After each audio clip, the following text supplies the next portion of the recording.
Bonjour, donc petite présentation sur les relations métriques. Donc, dans tes notes de cours, tu as cette feuille.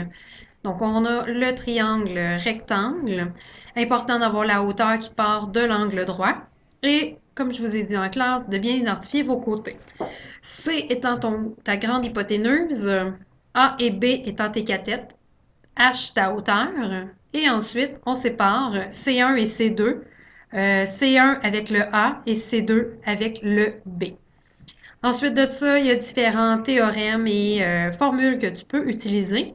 On a ici la formule de Pythagore, la formule de la hauteur relative aux deux segments de l'hypoténuse, et ensuite de la projection des cathètes sur l'hypoténuse. Donc, h carré est égal à C1 fois C2, h carré est égal à C1 fois C, et B carré est égal à C2 fois C. Il en reste une, le produit des cathètes. Donc, quand tu multiplies tes cathètes, A fois B, ça va être égal à C fois H. Il y a aussi une autre information qu'on va utiliser en classe qu'on n'a pas encore utilisée à l'extérieur de la classe. C'est que le théorème de l'angle de 30 degrés. Ça veut dire que quand tu as un triangle rectangle, important qu'il soit rectangle, si tu as un angle dont la mesure est de 30 degrés, bon, on y va avec ça, là, 30 degrés, ça veut dire que le côté qui y fait face est la moitié de l'hypoténuse. Donc, si ton hypoténuse ici vaut C, ben, le côté ici, ça va être la même chose que C sur 2. Donc, on va utiliser cette information-là dans les prochains numéros. En classe, on a vu les deux premiers. Donc, ici, il y avait la première démarche. Erreur de calcul ici que je vais recorriger plus tard.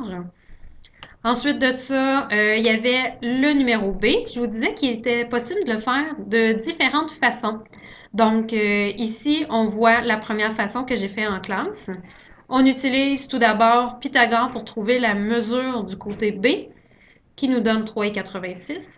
Et ensuite, on va utiliser la formule des produits des cathètes. A fois B est égal à C fois H pour trouver la mesure du H. Si pour toi, tu n'as pas utilisé cette méthode-là, tu as utilisé plutôt une autre méthode, il n'y a pas de problème, pourvu que ta réponse s'approche de 2,66.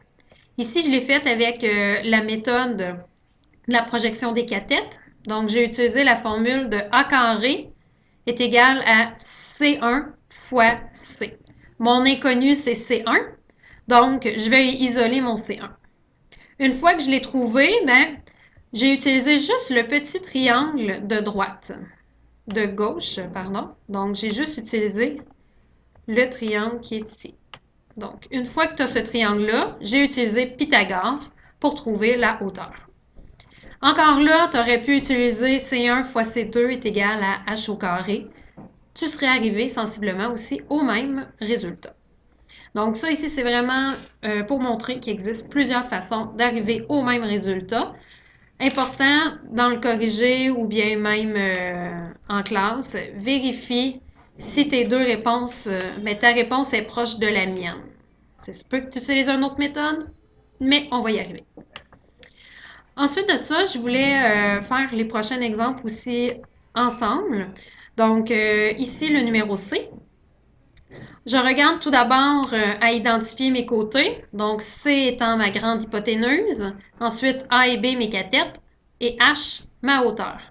Ensuite, je mets C1 en dessous du A et C2 en dessous du B.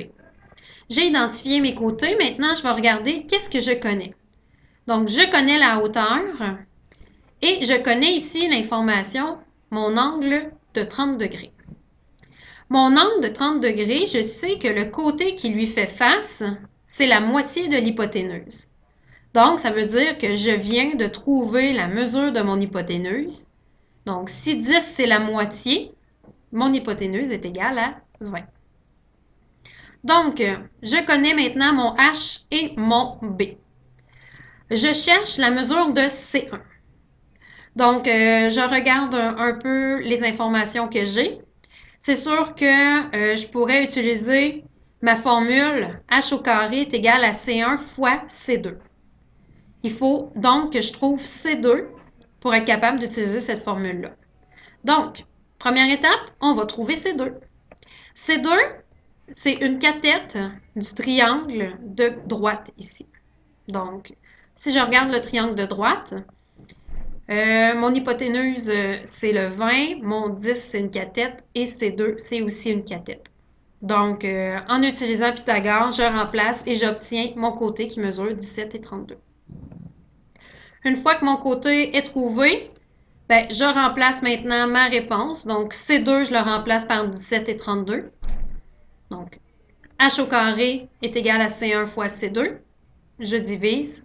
J'ai maintenant la mesure de mon C1 qui est de 5,77. Donc, il faut tout le temps que tu te poses la question, qu'est-ce que j'ai? Qu'est-ce que je cherche? Et habituellement, en 2 ou 3 étapes, tu vas y arriver à ton résultat. Il nous reste le dernier dans un autre style.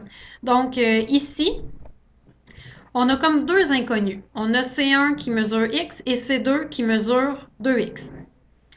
Les informations que je connais, ben, je connais une cathète. Donc ici, moi, je l'ai appelée B qui mesure 4,2.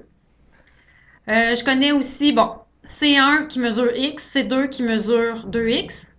Et ça fait en sorte que je suis capable de calculer la mesure de mon C au complet. Donc, mon C, il mesure X plus 2X, donc 3X. Avec ces informations-là, il y a une formule que je peux utiliser. Donc, si j'utilise B2 est égal à C2 fois C, je vais utiliser C2 fois C avec mon B. Je remplace. B2, c'est 4,2 au carré, est égal. C2, je le remplace par 2x fois C, qui est égal à 3x. 2x fois 3x, ça me donne 6x au carré. Donc, moi, je veux la valeur du x seulement. Donc, je vais d'abord enlever le 6 en divisant par 6 et j'enlève le carré en faisant le carré. Ensuite de ça, ben, il me reste à faire la racine carrée et j'obtiens la valeur de mon x qui est de 1,71. Donc, on a utilisé une formule des relations métriques afin d'être capable de trouver la valeur du x. Ça va arriver un peu moins souvent. Les numéros vont davantage ressembler aux autres juste avant. Donc, tu peux réécouter, essaye de refaire les numéros, essaye d'utiliser aussi d'autres moyens et à partir de là, tu vas être prêt pour faire tes autres exercices.